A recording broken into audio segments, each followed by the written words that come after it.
नमस्ते प्यारे साथियों। आपका एक बार फिर से स्वागत है कक्षा 8 विषय गणित अध्याय 8 बीजीय व्यंजक और सर्वसमीकरणों की एक्सरसाइज 8.4 के इस आखिरी प्रश्न में तीसरा प्रश्न, जिसमें हमें तीसरे प्रश्न के अंदर ही 8 प्रश्न दिए हुए हैं। तो आज के इस सेशन में हम सारे प्रश्नों को हल करेंगे। तो चलिए देखते हैं आज का पहला प्रश्न, जिसमें हमें एक्स स्क्वायर माइनस 5 को गुणा करवाना है एक्स प्लस 5 से और फिर उसमें 25 जोड़ना है साथियों।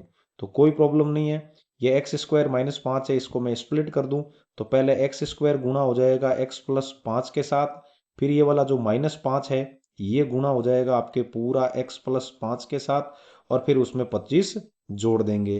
तो चलिए देखो, एक्स स्क्वायर को जब आपने एक्स की घात 1 से गुणा गुणा किया तो एक्स की घात 2 और 1 हो गई 3, फिर प्लस 5 को जब एक्स स्क्वायर से गुणा करोगे तो 5 एक्स स्क्वायर, प्लस माइनस हो गया माइनस, 5 को एक्स से गुणा किया 5 आ गया साथियों, और 5 को एक्स से गुणा किया माइनस का 5 एक्स हो गया,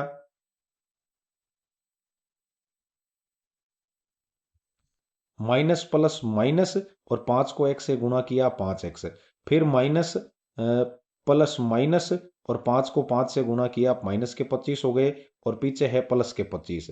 तो प्लस 25 में से माइनस 25 चला गया, पीछे बच गया 0 साथियों। तो ये हो गया एक्स क्यूब प्लस 5 एक्स की घात 2 और माइनस 5 एक्स अपना इसका फाइनल आंसर है। चलिए इसी तरीके से जब दूसरे को हल करेंगे तो दूसरे में हमें क्या करना है, इस पहले द्विपद को इस दूसरे द्विपद से गुणा करके 5 जोड़ना है। तो पहले वाले को मैं तोड़ दूं, पहले ए स्क्वायर गुणा होगा आपके बी क्यूब प्लस 3 के साथ, फिर प्लस का 5 गुणा होगा आपके बी क्यूब और प्लस 3 के साथ, और फिर प्लस 5 का प्लस 5।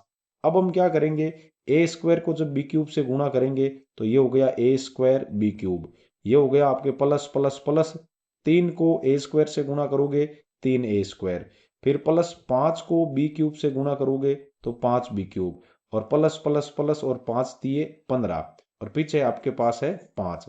तो इस तरीके से अपने यहाँ ए स्क्वायर बी की घात 3, फिर प्लस 3 ए की घात 2, फिर प्लस 5 बी की घात 3, और ये 15 और 5 जुड़ के 20 हो गए साथियों। यही अपना आंसर है। चलिए देखिए आज का तीसरा प्रश्न, जिसमें हमें टी प्लस एस स्क्वायर को गुणा करना है टी स्क्वायर माइनस एस से। बिल्कुल कर देंगे, पहले वाले टी को तोड़ देवें, टी ये टी स्क्वायर माइनस एस से गुणा होगा, फिर प्लस अपना जो एस स्क्वायर है वो गुणा हो जाएगा टी स्क्वायर माइनस एस से। तो यहां जब टी को टी स्क्वायर से गुणा करेंगे तो टी की एक घात और ये दो घात 3 घात हो जाएगी साथियों, फिर प्लस माइनस माइनस, और टी को एस से गुणा करेंगे तब टी एस, फिर प्लस एस स्क्वायर को जब टी स्क्वायर से गुणा करेंगे तो ये हो गया अपना टी स्क्वायर एस स्क्वायर, और फिर प्लस माइनस माइनस और एस की घात 3। यही अपना इसका फाइनल आंसर है। चलिए देखते हैं अगला चौथा प्रश्न। प्रश्न थोड़ा बड़ा है लेकिन अपन से तो बड़ा है नहीं। पहले हमें क्या करना है, ए प्लस बी को सी माइनस डी से गुणा करवाना है, फिर उसमें जोड़ना है ला करके किसको, ए माइनस बी को सी प्लस डी से गुणा करवा के, और लास्ट में 2ac और 2bd है तो वो भी अपन देख लेंगे। तो पहले इन दोनों को सरल करें, तो ये तो ए गुणा होगा इस पूरे सी माइनस डी के साथ, फिर ये प्लस का बी गुणा होगा आपके इस सी माइनस डी के साथ, फिर यहां ये प्लस का ए आपके गुणा होगा इस पूरे C प्लस डी के साथ साथियों, फिर ये जो माइनस का B है ये गुना होगा आपके पूरा C प्लस डी के साथ, और यहाँ इस दो को जब AC से गुना करूंगा तो ये हो गया अपने 2AC, फिर 2BD से गुना होके आपके हो गई 2BD, BD नहीं है BD है। तो A को C से गुना किया तो AC, फिर प्लस माइनस माइनस A और D गुना होके हो गए आपके माइनस के D, यहां भी plus plus plus B C से गुणा होके बी सी, और प्लस माइनस माइनस तो ये हो गया आपके माइनस और बी और डी।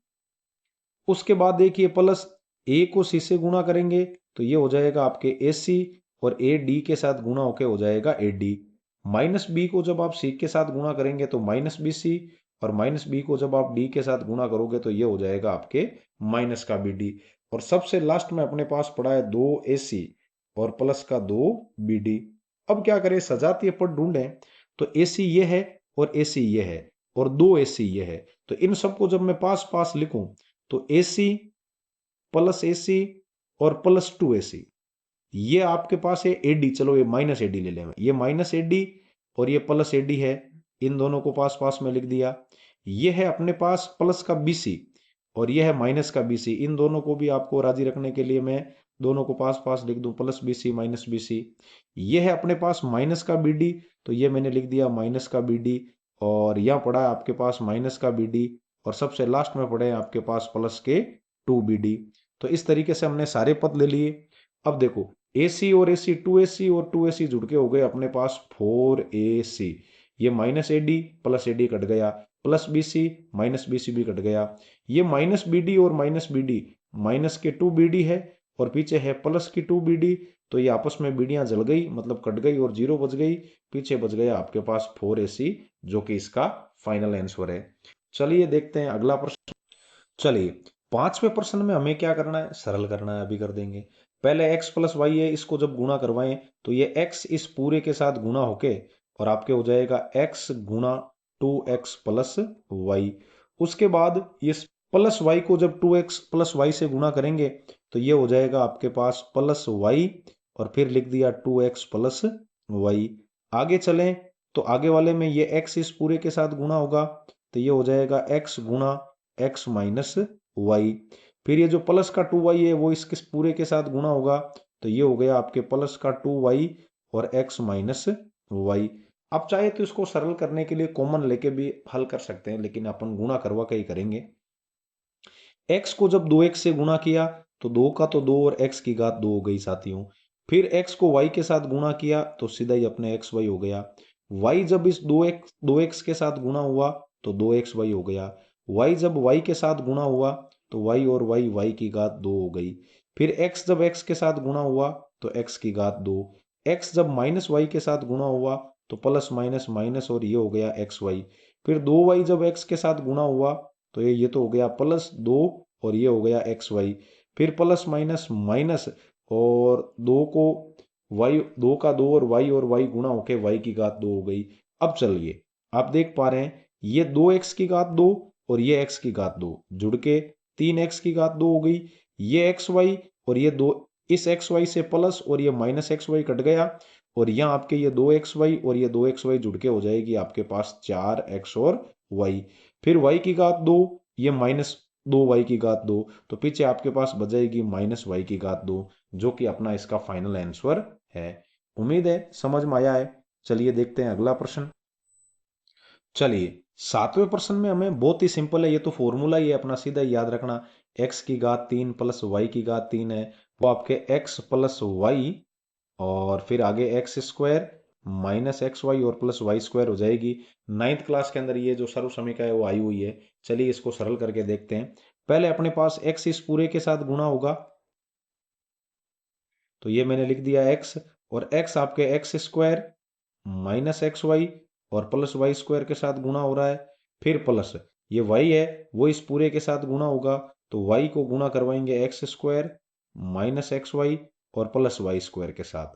तो चलिए x एक्स स्क्वायर से गुणा होके x की घात 3 बन गया साथियों, प्लस माइनस माइनस और x x की घात 2 और y का y। फिर प्लस प्लस प्लस और ये हो गया x y की घात 2।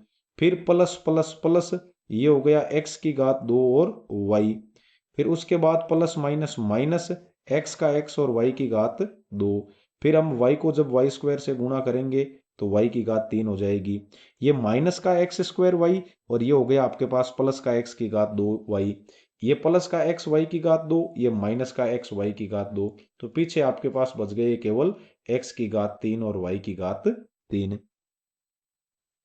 ये अपना आखिरी नहीं है, सेकंड लास्ट प्रश्न है, कोई बात नहीं आखिरी भी हो जाएगा। तो यहां हमें पहले इन दोनों को गुणा करवाना है, इन दोनों टर्म को, तो गुणा करवा देवे तो 1.5 जो x है वो इस पूरी वाली टर्म से गुणा होगा तो 1.5x, फिर प्लस का हो गया 4y और फिर प्लस का हो गया 3।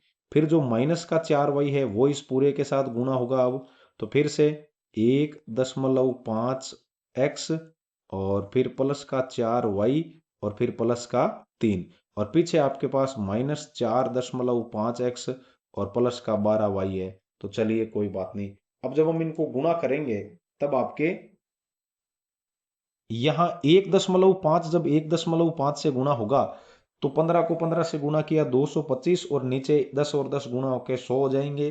तो एक के बाद 2 जीरो है तो पीछे से 2 संख्याएं गिन के दशमलव लगा देंगे, या 15 को 15 से गुणा करें तो 225 आते हैं। तो दशमलव के बाद यहाँ एक संख्या है और यहाँ पर भी एक संख्या है, तो दो संख्याएं गिन के जब दशमलव लगाएंगे तो ये 2.25 और x की घात 2 हो जाएंगे। फिर प्लस प्लस प्लस 1.5 को जब 4 से गुणा करेंगे तो 15 चौक 60, एक संख्या गिन के दशमलव लगा देवे तो ये 6.0 और x और y हो गया। 15 तिये 45, तो एक संख्या गिन के दशमलव लगाएंगे तो 4.5 और x हो गया। ठीक इसी तरीके से इसमें भी प्लस माइनस माइनस, और 4 को जब 1.5 से गुणा किया तो 6.0 और एक्स वाई। फिर प्लस माइनस माइनस 4 चौक 16 और y की घात 2। फिर माइनस प्लस माइनस और 4 तिये 12 और y का y, और पीछे है आपके पास 4.5x और प्लस का 12y। आप देख पा रहे हैं यहां आपके 12y माइनस का है, ये 12y प्लस का है, 0 हो गया। ये प्लस के 6.0xy है, ये माइनस का 6.0xy है। और यहां जब आप देख रहे हैं तो आपको ऐसा लग रहा है ये 4.5x है और ये माइनस का 4.5x है, तो जो 2.25x की घात 2 है। और इसके अलावा अपने यहाँ माइनस का 16 और y की घात 2 बचे हैं, तो इस तरीके से अपना इसका जो फाइनल आंसर है वो 2.25x की घात 2 माइनस 16 y की घात 2 हो गया। उम्मीद है आपको ये समझ में आ रहा है। चलिए देखते हैं आज का अगला 8वां प्रश्न साथियों। चलिए अब करते हैं आज के इस सेशन का और इस तीसरे प्रश्न का आखिरी प्रश्न 8वां, जिसमें मुझे a प्लस बी प्लस सी को गुणा करवाना है a प्लस बी माइनस सी के साथ। तो आगे वाला जो a प्लस बी प्लस सी है ये प्लस में है, तो इसको मैं तोड़ दूं, ये हो गया a, फिर प्लस b और फिर प्लस सी। फिर ये जो a इस पूरे के साथ गुणा होगा तो ये हो जाएगा a गुणा a प्लस बी और माइनस का c। फिर जब b इस पीछे वाले पूरे के साथ गुणा होगा तो ये हो जाएगा b गुणा a प्लस बी और माइनस सी, और इसी तरीके से आखिरी c भी इससे गुणा हो जाएगा a प्लस बी और माइनस सी के साथ। अब देखिए a को जब आप a से गुणा करेंगे तो ये हो जाएगा आपके पास a स्क्वायर, फिर a इस b के साथ गुणा होके बन जाएगा आपके ab, फिर प्लस माइनस माइनस और a c के साथ गुणा होके ac। ठीक इसी प्रकार से b a के साथ गुणा होके ba, उसको मैं ab लिख दूंगा। फिर b के साथ गुणा होके आपके प्लस b की घात 2 और b माइनस सी के साथ गुणा होके प्लस माइनस माइनस और माइनस का bc बन जाएगा। अब लास्ट वाले में c इस a के साथ गुणा होके हो जाएगा आपके पास ca या sc, फिर c जब b के साथ गुणा होगा तो bc, और माइनस c को जब c से गुणा करोगे तो c की घात हो जाएगी 2 और आगे आ जाएगा माइनस। अब मैंने ये लिख दिया a की घात 2। अब देखूं तो ये प्लस ab और ये प्लस ab, या मैंने लिख दिया साथियों प्लस के 2ab। ये माइनस ac और ये प्लस ac कट गया। ये b की घात 2 है, ये मैंने लिख दी प्लस b की घात 2, माइनस bc और प्लस bc कट गया, और लास्ट में हो गया अपने पास माइनस c की घात 2। तो उम्मीद है आपको ये सेशन समझ में आया होगा। फिर मिलेंगे अगले सेशन में, तब तक के लिए जय हिंद, राम राम।